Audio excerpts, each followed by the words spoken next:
Namaste. The theme of our 20-minute talk today will be evolving the practice of corporate innovation, by which you'll see we mean to bring human values in a holistic perspective to the forefront of the field of innovation. And I'll have you note that Deborah and I have made India our home now for 8 years, and you'll see a few examples where we've drawn from the wisdom of the Indian culture to illuminate some new dimensions of how the practice of innovation can be implemented, not just in India, but throughout the world. We have to our talk today, and the first one is we're going to first of all step back from the field of innovation, and we're going to look at the whole field of business, and we're going to talk about 4 contexts that we have seen emerge in business over the last 100 years. Now, we have a 35-page research paper that should be available for download on the ISB website if you want to have more information on these 4 contexts. We're going to go through them very quickly. The second thing we're going to do is we're going to talk about values-centered innovation, bringing the human values and holistic thinking to the forefront of the innovation work. The 4 contexts that we're going to talk about, and we'll go through each one very quickly. The first one is the rationalist context.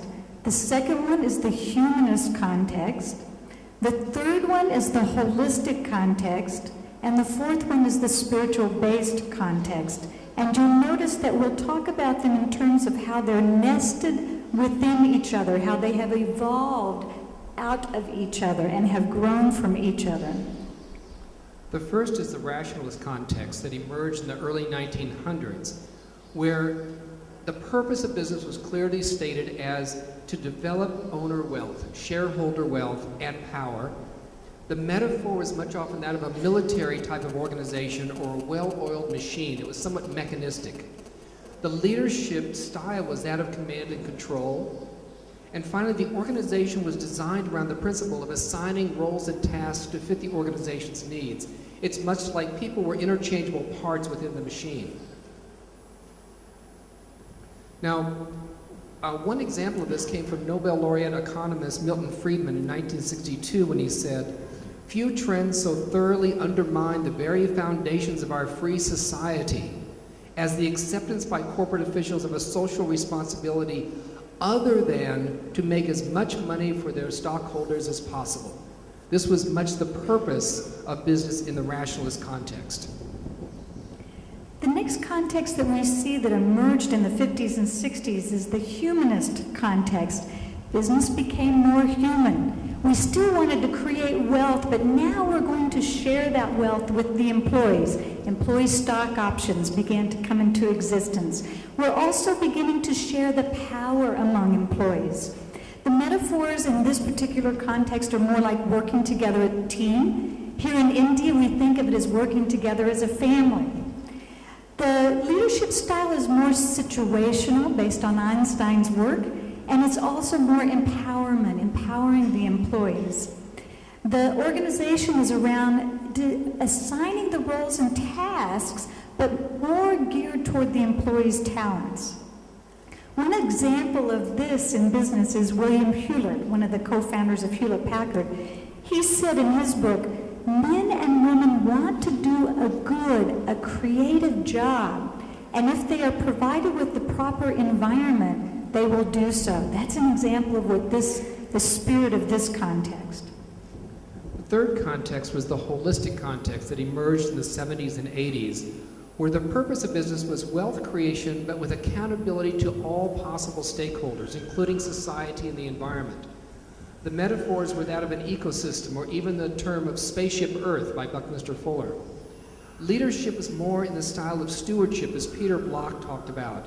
And Peter Senge also talked about the sense of the oneness of the systems that we had to consider. The organization design was more around self-defined roles or self-organizing teams where they had the roles and tasks for the greater good of all. A couple of pieces of evidence of that current context of holism is in the trend towards triple bottom line reporting, the global reporting initiative around the world.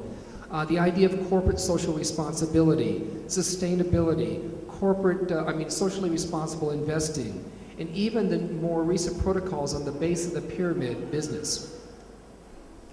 The fourth context that we've seen emerge in the 1990s is the spiritual-based context. In 1993, I attended one of the first conferences that was probably ever put on this subject. It was called The Soul in Business. It was a very exciting time, just like this conference is, a very exciting time to talk about new pioneering concepts in business that were based in spirituality. The purpose of business, now we still have a lot to learn about this context because it's just emerging and it's still very infant in its stages. But what we can see so far is that the purpose of business is more geared around the spiritual fulfillment of the people and service to society. The metaphor that we have used often is watering the spiritual roots, beginning to hear the unhearable, as we talked about yesterday. The leadership style is more about encouraging all the people that we touch to live our spiritual purpose. And the organizational design is more about assigning roles that are in alignment with our spiritual purpose. We've conducted a spiritual-based leadership research program with our nonprofit organization, and we interviewed corporate executives all around the world who were really striving to lead their business from a spiritual basis. And Dr. Chattopadhyay here in India, he's the executive director of Tata Refractories, is one of those people that we interviewed. And he gives a great example of what his definition of spirituality is and how he sees it in business.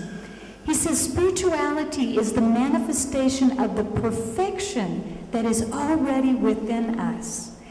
When leaders start working from the attitude that, yes, I love society, I love my colleagues and people, then this will be transmitted to all levels of the organization and society. Then our actions will definitely bring prosperity to all of us. This is an example of the attitude of the leaders that we've seen in this context. If you look back again to the 1900s, by far the largest proportion of businesses operated from that rationalist context. But as the humanistic context emerged in the 50s and 60s and so on and began to grow, the proportion of people using that rationalist context began to decline, to the point that today, with the emergence of the holistic context on the upswing, it's just still coming into its maturity, and the new emergence of a spiritual-based context, you begin to see that today there are advocates of all four contexts at once, probably even in your own organizations at the same time. And sometimes peacefully and sometimes not. Right. And they all influence the aim of innovation, what we innovate, why we innovate, and how we innovate, depending on the point of view that you're coming from among these four. Now, the reason we wanted to take the time to go through these four contexts that are so alive in the business world today is because we want to show you, we want to talk about the fact that when you look at the field of innovation itself, you'll find that almost all of the models and the concepts and the language of innovation today are still coming from the rationalist and the humanist context. There is very little in terms of the models, and Dr. Sharma is definitely bringing out models that are in the holistic and the spiritual base, but there's still a lot of work to do in that area. And that's the area of interest we have, and the area of interest that we hope that we can inspire leaders in wisdom to come into is this holistic and spiritual-based context with innovation. That's what we call values-centered innovation, by which I mean, first of all, that we bring this holistic viewpoint to the forefront, that it informs the way we innovate.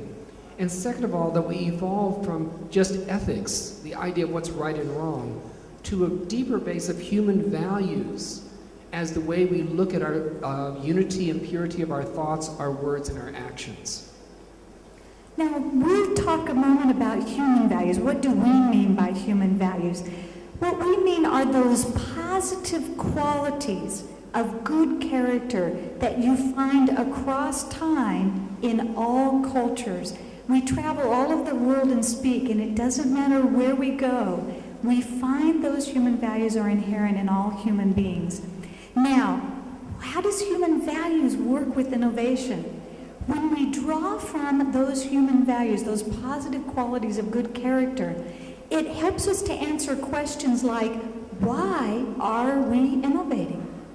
It helps us to step back and ask the question, why are we innovating? And how can we innovate in a way that is beyond our individual and corporate interests?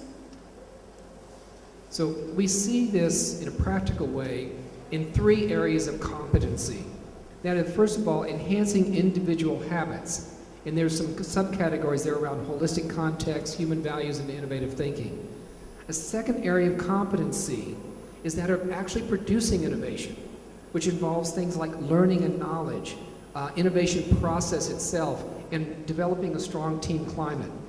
And third of all, there's the competency area of leading innovation, which includes the idea of strategic intent, the idea of what are the actual qualities of leaders, as we've been talking about in this conference, and finally, how do they set up a strong culture for this kind of value-centered innovation? What we'd like to do in a few moments is just highlight 2 of these, that is strategic intent and innovative thinking, to give you a little bit more of an example of what it means to practice innovation from this perspective. Practicing setting a strategic intent and doing the work of strategy from a holistic and human values perspective is very important, because the strategy sets the goals and the measures by which you're going to measure, by which you're going to go forward. The strategic intent also drives the innovative energy and creates the innovative focus. So doing it from a holistic perspective is a very important thing for us to focus on. If we look at strategic intent from the different contexts, what does it look like? From the rationalist context, it's focused on maximizing our profits and maximizing our growth. That's what most of the strategic intent is geared toward. From the humanist context, it is to, I can't read that. Can you help me? Yeah, it's to heighten employee and customer satisfaction, even customer delight. Thank you. And also to be able to share profits and stock ownership, share the wealth as it grows.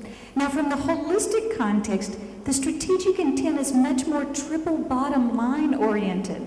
We're looking at the people, the planet, and the profits all together. So it expands the range of what our strategic intent is about. From the spiritual-based context, we see it as more of a purity and unity of thought, word, and deed. The strategic intent is geared more toward that aim.